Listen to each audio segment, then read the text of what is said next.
आत्मीय भाइयों एवं बहनों, प्रणाम। कैसे हैं आप? आपको अभी तक हम सफल दाम्पत्य जीवन के मौलिक सिद्धांत लेखक पंडित श्री राम शर्मा आचार्य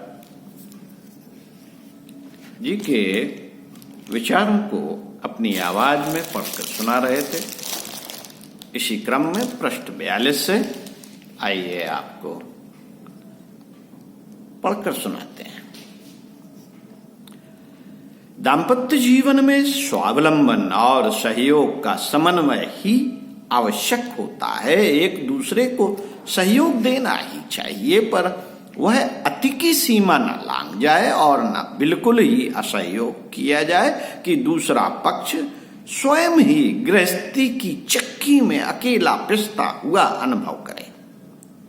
संतुलित सहयोग से पारस्परिक प्रीति बढ़ती है, पर यदि घर के हर काम को अपना काम समझकर साथी के सहयोग की उपेक्षा किए बिना किया जाता रहे तो वह दूसरे की उपयोगिता आवश्यकता पर चोट करेगा। पति यदि घर के सारे काम अपने हाथ से करने लगे तो पत्नी मन में यह सोचे बिना नहीं रह सकेगी कि इन्हें मेरी जरूरत ही क्या है। अपने क्षेत्र का काम पति पत्नी मुख्य रूप से संभाले, पर दूसरे के कामों में भी थोड़ा सहयोग देते रहें तो इससे एक दूसरे का ध्यान रखने की बात स्पष्ट होती है, जो प्रीति को प्रगाढ़ बनाती है। पति पत्नी का काम में थोड़ा हाथ बटा दे और पत्नी पति के कामों में सहयोग दे, यह सहयोग आवश्यक ही नहीं आकर्षक भी है। चाहे यह सहयोग किसी छोटे से काम में ही मिला हो, एक दूसरे के मन को मुदित करता है। पति पत्नी के क्षेत्राधिकार सामान्य रूप से एक अलिखित विधान की तरह घर और बाहर में बंट जाते हैं। भारतीय ही नहीं, विश्व के सभी परिवारों में सामान्यतया घर की मालिक पत्नी और बाहर का कर्ता पति होता है। अतः दोनों के बीच अपने आप हो जाने वाले समझौते का सीमितीकरण किसी को नहीं करना चाहिए। पत्नी के अधिकार क्षेत्र में पति सम्मति, सुझाव और सहयोग का अधिकारी है। यह उसका अधिकार ही नहीं, दायित्व भी है। इसी प्रकार बाहर के मामलों में पत्नी के भी वैसे ही अधिकार और दायित्व होते हैं। इनका सामान्य रूप से निर्वाह होता रहे तो कोई गतिरोध उत्पन्न नहीं होता, पर एक दूसरे के क्षेत्र में अनावश्यक दखलंदाजी करने पर उत्पन्न हो सकता है। इसका ध्यान रखा जाना आवश्यक है। संपत्ति के मामले में योग्यता, विवेक व बुद्धि के आधार पर किसी को प्रमुख बनाया जा सकता है, पर यह उसे लेकर अभिमान व दूसरे पक्ष पर दबाव डाले तो संबंधों में रूढ़ता आने लगती है। जीवन के प्रति सही दृष्टि लेकर चलने का दाम्पत्य संबंधों और उनकी मधुरता पर बहुत प्रभाव पड़ता है। जो व्यक्ति जीवन को मात्र फूलों की सेज मानकर चलते हैं या वैसा ही पाने की आकांक्षा सजोए रहते हैं, वे भूलते हैं जीवन के सुख और दुख दोनों। जीवन में सुख और दुख दोनों ही आते हैं।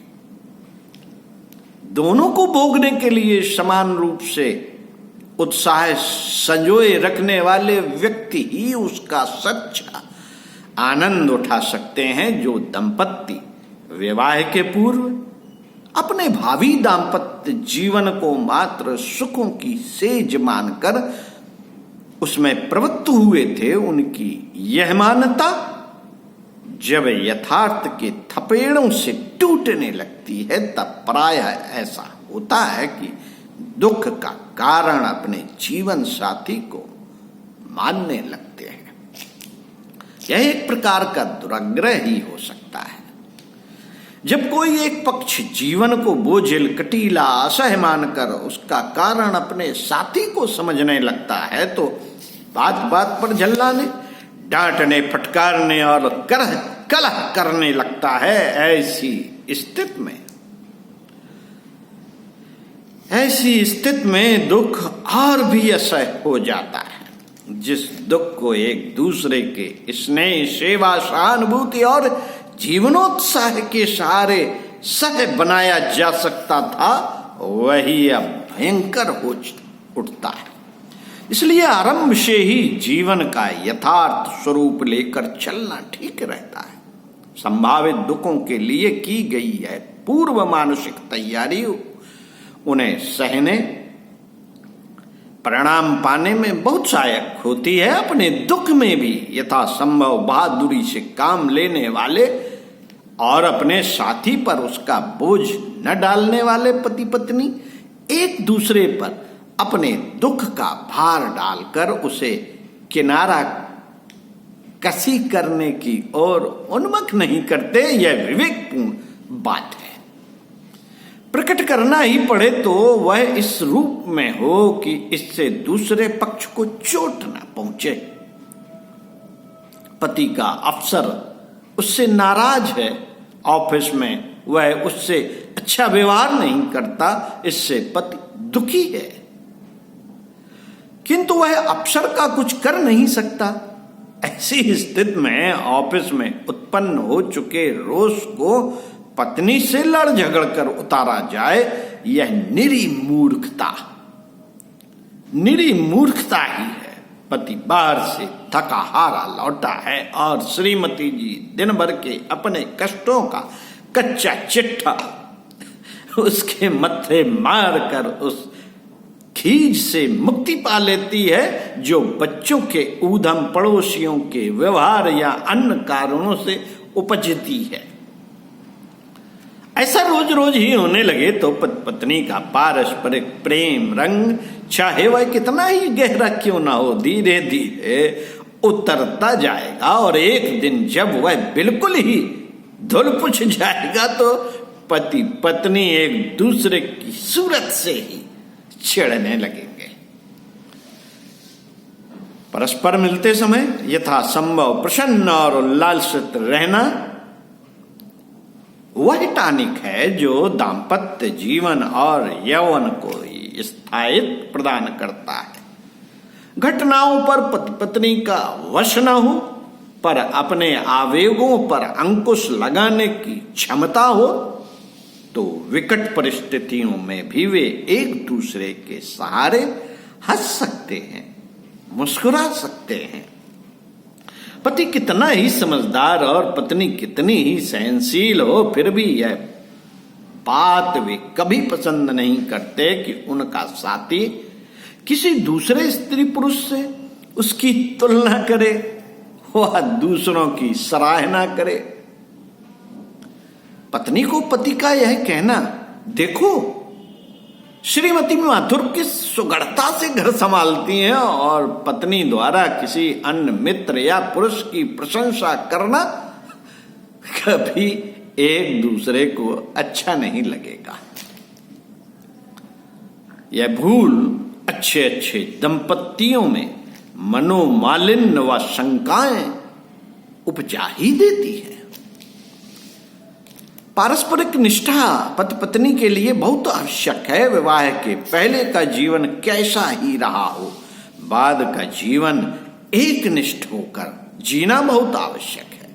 पति भूल कर भी विवाह के पूर्व किसी अन्य स्त्री से रहे रागात्मक संबंधों का जिक्र पत्नी से ना करे और ना ही पत्नी को इसके लिए विवश करे। अति भावुकता के शिकार होकर लाड़ में पत्नी अपने विश्वास या निष्ठा को प्रदर्शित करने के उद्देश्य से अपने विवाह के पूर्व की ऐसी बातें एक दूसरे से कह देते हैं। यह भावुकता 95% दंपतियों के बीच संदेह का अंकुर उपजा देती है, और जो जरा सी हवा पाकर भभक उठने वाली राख में तभी चिंगारी की तरह थोड़ा सा सहारा पाते ही पनप कर उनके विश्वास को तोड़ देती है। साथियों, पुत्री के लिए दुहिता शब्द का प्रयोग करने के पीछे यही अर्थ है कि उसके दूर रहने में ही हित है। पत्नी बचपन से ही एक दूसरे से परिचित होते हैं, उनके जीवन के भले बुरे प्रसंगों से विज्ञ होते हैं, तो उनके भावी जीवन में झंझावत आने की परिस्थितियां अधिक आती हैं।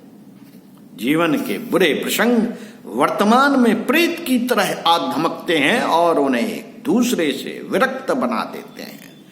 किसी और दृष्टि से विवाह पूर्व गई गुजरी सच्चाइयों को साथी पर प्रकट करना ठीक हो सकता है या नहीं, यह हमारा विषय नहीं। व्यवहारिकता के क्षेत्र में तो वे अर्जित ही हैं जो दंपति यह नहीं चाहते कि उनके दाम्पत्य जीवन में कोई झंझावत आए और विश्वास के वृक्ष पर जमे उनके नीड़ को ही बिखेर कर रख दे, तो उन्हें अपने अतीत के संबंधों की गठरी को बंधी ही रहने देना चाहिए। साथी से कुछ भी छिपा नहीं रखने का यह भावुकता भरा जुआ उन्हें नहीं खेलना चाहिए। विवाह से पूर्व देखे गए वे स्वप्न यदि मात्र कल्पना की उड़ान नहीं है तो उन्हें साकार होना ही चाहिए। उन सपनों को जैसे सत्य का जामा पहनाया जा सकता है, उसके लिए भावनाओं और व्यवहारिकता के दोनों पांवों को स्वस्थ व सबल बनाकर अभीष्ट लक्ष्य की ओर एक एक डग भरते हुए बढ़ना पड़ता है। कभी गिरते भी हैं तो कभी फिर उठ खड़े होने वाली बात को भुला नहीं देना चाहिए। कभी गिरते भी हैं तो फिर खड़े होने वाली बात को भुला नहीं देना चाहिए। यूं प्रत्येक व्यक्ति की शारीरिक मानसिक रचना में भेद होता ही है, फिर भी सामान्य अवयव कलेवर व मानस का एक सामान्य स्वरूप अवश्य होता है। ऊपर वर्णित व्यवहारिक सत्य भी सामान्य रूप से सभी दंपतियों के साथ लागू होते हैं, फिर भी किन्हीं को ये निरर्थक भी लग सकते हैं। इससे इनकी उपयोगिता कम नहीं होती।